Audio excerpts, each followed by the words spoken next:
Dr. Doreen Grand-Pichet is the Dr. Doreen is an expert in autism. Doreen Grand-Pichet. Dr. Grand-Pichet. Dr. Doreen Grand-Pichet. Dr. Doreen Grand-Pichet is a visionary in the field of autism. Now you can ask her questions on Ask Dr. Doreen.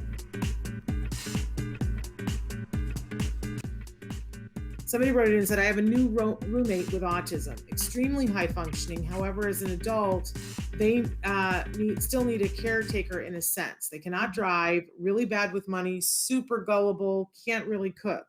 I've never lived with someone with autism. However, my heart broke when they told me their story. I'm Caucasian and they are a person of color. Most of 2020, they were homeless and even caught COVID because of it, couch surfing. They got sexually abused by some they were staying with, and others took their Social Security money and EBT, all while calling them racial slurs to their face.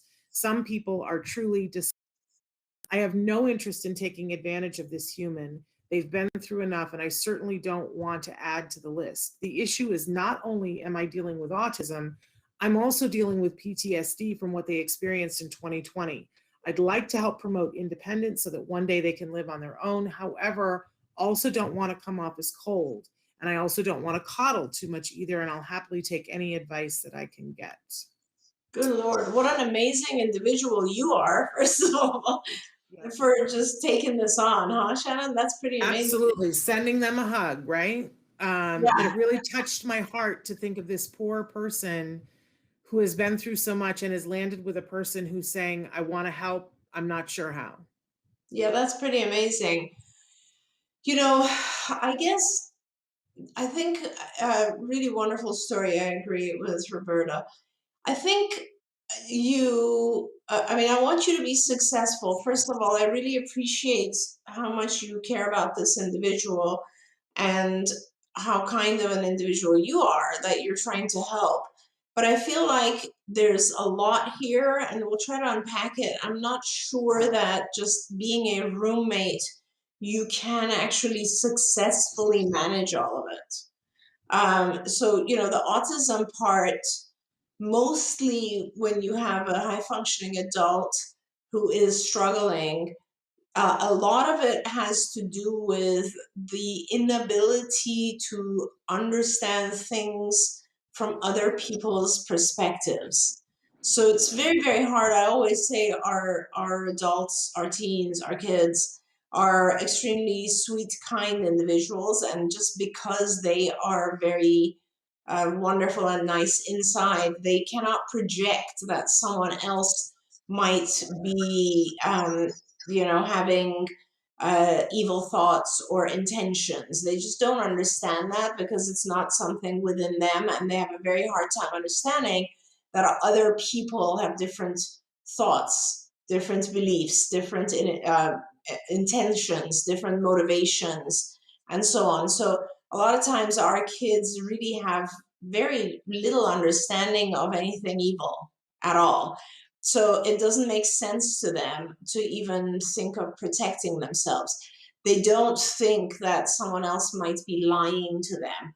They don't think that someone else might deceive them and tell them something so they can steal from them. They just don't understand any of these.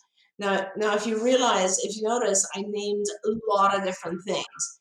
And teaching all of that to the individual is a lot of work. It's not as easy as just saying, hey, take someone else's perspective and understand that other people can be mean. It's not that simple. It's a lot of little steps. I don't know if it's something that you could help the individual figure out. If you think you can, the place where we have all of this listed out is on Skills, on our online curriculum called Skills. It's Skills for Autism. If you look it up, skillsforautism.com, and there's a particular curriculum area called cognition. That area focuses only on this particular thing, which is understanding others, okay? And it also has a lot to do with understanding yourself, actually, because it starts with metacognition and kind of recognizing your own feelings and so on. But that's a lot of work. If you want to take it on, I would start with going to Skills and I would learn about these individual lessons because we've kind of listed all of them in a in an order. So it starts from something very easy. Now you could, since this is an adult, there's a lot of these activities also listed in our skills platform, which is for adults, called Skills Living. And you can go in there and you'll find a million things that are very useful to the person, and you can help them with those things. Now, if you can't, if you feel like, oh my God, this is a lot I took on, what was I thinking? Then I think that you might want to try to get services for your roommate. I mean, we have a lot of adults at CARD, and they're mostly extremely high functioning. And this is the stuff we work on, actually. It's all this stuff. It's teaching the individual to try to understand, maneuver the world a little bit more, protect themselves, understand deception, understand good intentions and bad intentions, all of those types of social types of skills. So, and of course, insurance and Medicaid covers this type of intervention. So if you can maybe get them into an ABA program, I know at CARD we have full programs for this, particularly for this. The second portion of what your roommate is struggling with, PTSD, is a very, very important thing. This person has had some sort of trauma occurring prior to your knowledge, and so that's an additional layer of complication, and honestly, it's probably a more acute thing to deal with. And now I'm going to put on my psychologist hat for a minute, because once we have trauma with something, it's funny because the previous person was writing to us about a dog. I mean, a lot of times kids have traumatic experiences, let's say with pets or animals, or they see something traumatic on TV, and then that causes them to have a fear forever. And that fear prevents them from doing all kinds of stuff, like this parent who was saying it won't even go out because there's dogs everywhere. So it's the same thing here with your roommate. They've had such a traumatic experience that now they're mistrusting of people in general. Now they might even be very highly reactive to even the most benign circumstance. So with all of that said, I think an ABA professional can help you with this as well. A BCBA could help you treat the PTSD from a behavioral perspective. And by the way, the procedure is exactly what we just talked about, which is systematic desensitization. PTSD, after all, is a very, very extreme heightened fear of some stimulus that is similar to the prior trauma-causing stimulus, right? So you go through exactly the same steps that we talked about, which is, hey, let's relax, just thinking about like level 1 of whatever it was that you experienced, and then we gradually increase it.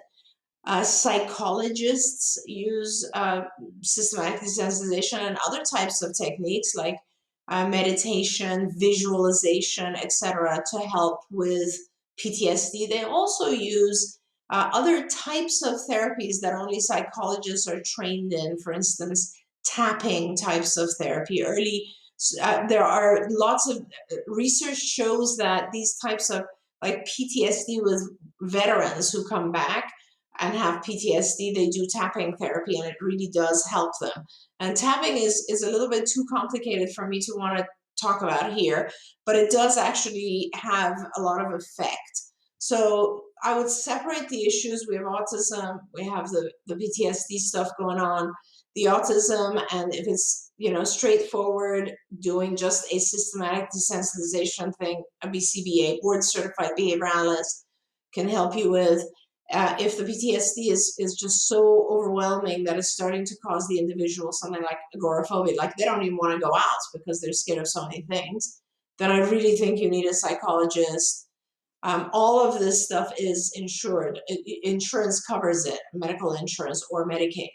So I think as a really good friend that you are, roommate who cares, I guess if it was me, I wouldn't want to take all this on myself. I think I'd want to build up the ability for the individual to get help from multiple sources. And that really starts with getting their insurance and figuring out what kind of coverage they have. And then helping them find therapists. That is a lot if you can do that. Absolutely. Thanks for watching Autism Live. If you found anything helpful in this video, please give us a like. In fact, make sure that you smash that subscribe button on YouTube and give us a like on Facebook. You can also follow us on Twitter and Instagram for important updates. And please download our free podcast wherever you get your podcasts. See you next time. Until then, give your kiddos a hug from me and one for you too. Bye-bye for now.